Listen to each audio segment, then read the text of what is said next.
All right, well, we're talking about variable annuities and just got through annuitizing that variable annuity and seeing what types of payout options we had. And again, if there's one thing that I can really emphasize to you, it's that little silly expression, compare to the heir. All right? I've seen it before. It's how they structure the question. Because if you're not informed, what you're going to do is you're going to look at performance relative to the last month's performance, and you're going to make that comparison. Well, that's just all wrong. And it sets itself up for that situation that we described right here. So you'll probably have really just lights out performance in 1 month, and then not so good but better than the heir performance the following. Well, you're up a whole lot, and then you're up some. How much? Don't know, don't care. All right? It's just going to be up. We just need to know the direction. So let's go ahead then and look at the death benefit. And like we said, that by definition, over here on this side, when we annuitize the thing, okay, we're planning for our death. But over here, since we're planning for our death over there, over here our death would be untimely. So this is where the death benefit kicks in.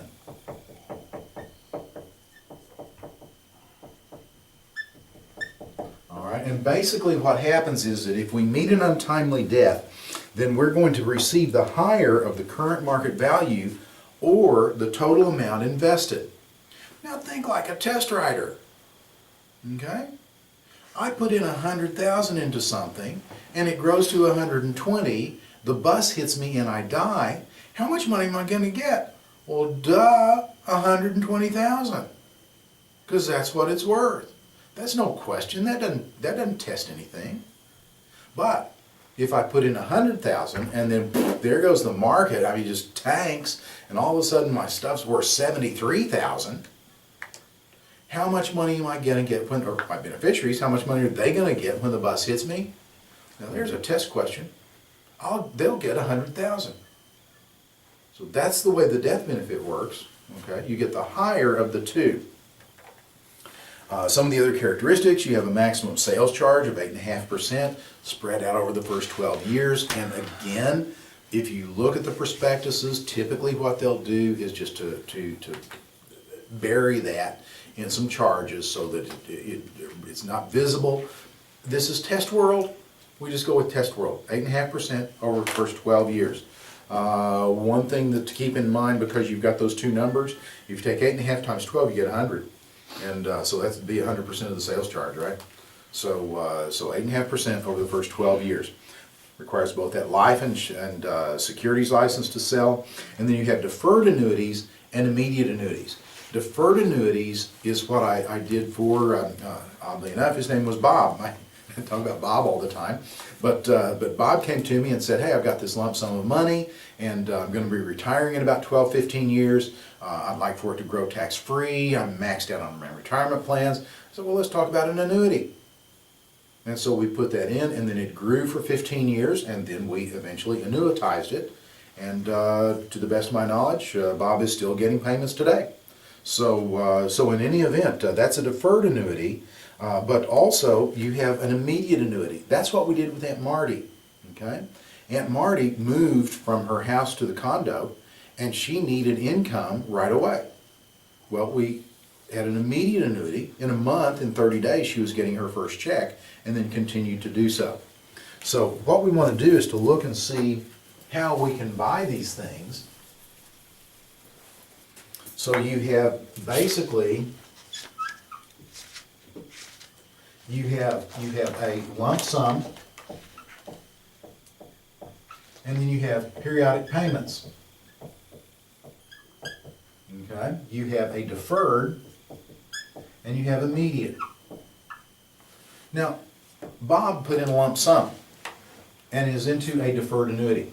That's cool. Aunt Marty put in a lump sum into an immediate annuity. So that's cool. All right. Bob could have put in his lump sum and then come back and put in another $500,000 or $200,000 or whatever. Could have put in $1,000 a month. He could have done that, especially in a variable annuity environment. It's because things are dynamic on the inside, so he could have done that. okay? But the thing is that once you turn that thing into a stream of payments, remember Aunt Marty did this when she was 80. If she had come upon a sum of money 2 years later, she would have had a 2-year shorter life expectancy. And all of these payout rates, they're all determined by actuaries.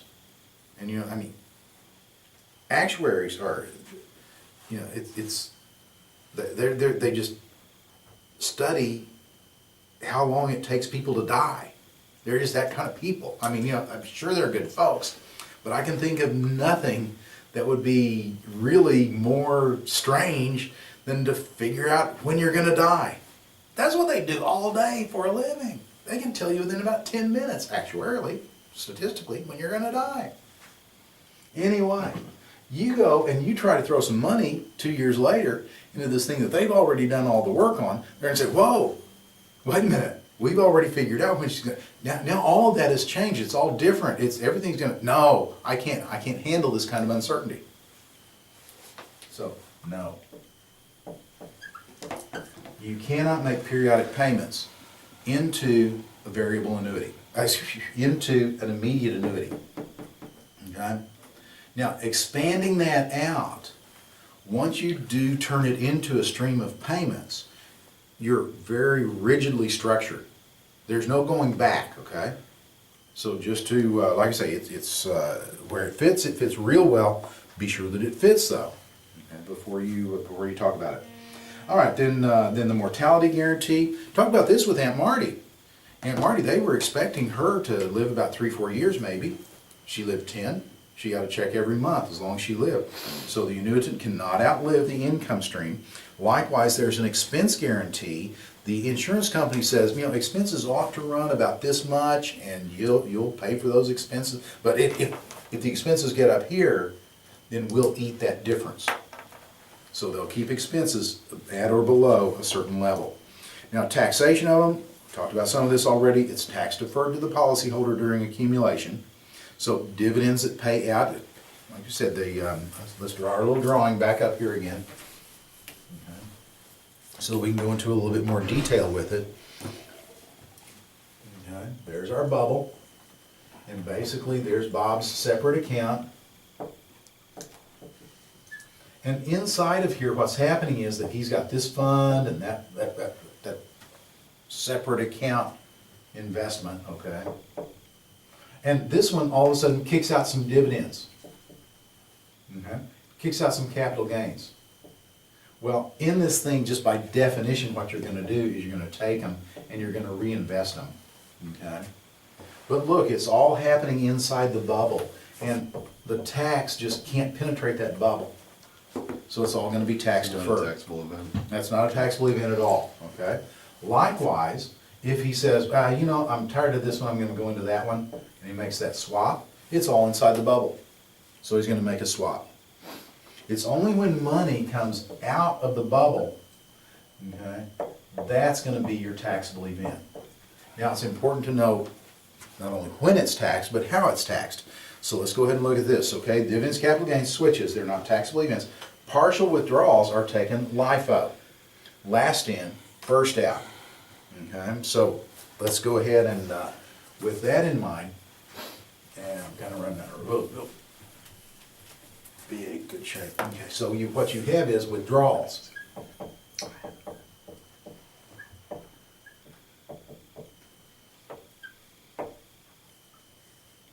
Okay, you put money in, and a certain portion of it is your principal, which is after-tax dollars to start with.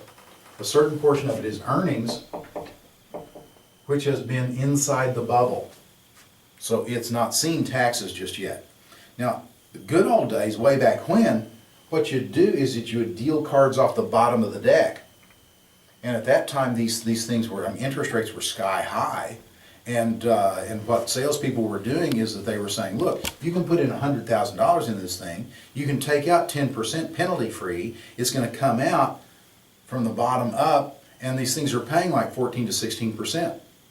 So you'll have a 10-year, $10,000 tax-free income stream, and then you'll wind up with more money than you put in, none of which has seen taxes. Does that sound good? That's a little bit too good, and the IRS said, let's see, legislative risk, we're going to change that rule. And so now what you do is you deal cards off at the top of the deck. And so what happens is that you go this way. And so this dollar is taxable, taxable, taxable, taxable, but once you get to this point right here, then it's going to be a tax-free return of capital. Okay? Now, one thing about this is that this is regular ordinary income tax.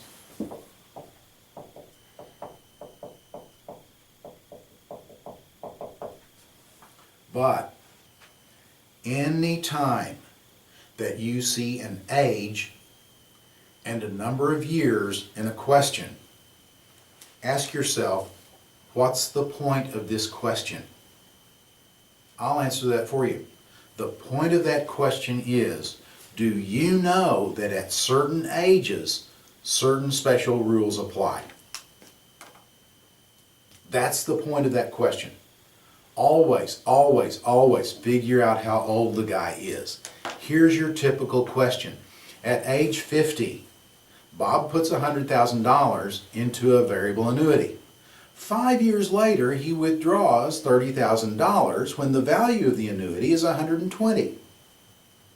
How much tax does Bob have to pay? He's in the 30% tax bracket. If you just looked at that, you'd say, well, let's see, $20,000 is going to be taxable, $10,000 is going to be tax-free return of capital, so 30% times $20,000, right? Yeah, wrong. Here's the way you ought to read that question. You ought to read that question, at age 50, Bob puts $100,000 into a variable annuity. 5 years later, when Bob is only 55 years old, that's the way you ought to read that question. Because if you're not 59 and a half, you have a 10% tax penalty just like on an IRA. Now, if there's no tax penalty. This penalty is like a sidecar on a motorcycle. If you ain't got a motorcycle, you ain't gonna have a sidecar. So there's no tax penalty. Okay. So let's answer that question. Bob had $100,000 that he put in. It had grown to $120,000. So that means 100 here, 20 there. He took out 30. Okay, so there's 30 right there. 20 of it was subject to ordinary income tax at 30%, so that's $6,000, plus a 10% tax penalty on $20,000, $2,000. So he had an $8,000 tax liability. Because this last $10,000, no tax, no penalty. Okay? That's going to be the structure of the question. Always figure out how old the guy is. That's the point of the question. All right? So let's make sure we've covered all these. And let's see, then we've got the tax deferred, dividends, capital gains. They're not taxable. It's tax sheltered. Partial withdrawals are taken LIFO. Taxable only to the extent of accumulated earnings. Further withdrawals, tax-free return of capital. That's ordinary income, the 59.5 with 10% penalty on this top part only. No tax or penalty on this. And then annuitized income, okay? Here's the difference, okay, is that let's say that this same situation applies. Well, in fact, we don't have to worry about numbers, but we'll just change all of this, okay, to when we annuitize it.